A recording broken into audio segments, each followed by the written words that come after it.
Сакам, готово е?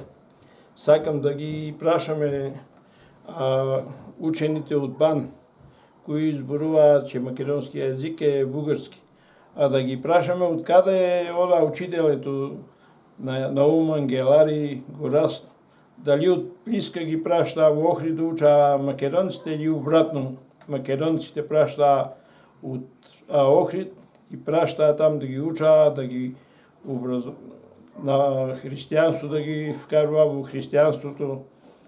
Така че за мене повеќе бугарите говорат на македонски јазик. Од Охрид, од солонските братја се измислили писменоста. Кирил Методиј не са били ниту за една секунда во Бугарија.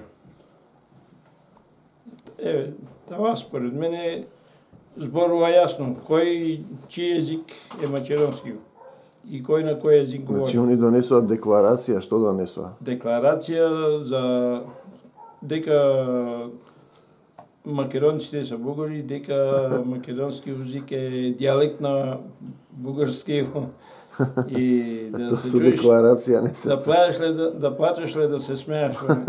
Тоа се тие наши работи. Да. Добро.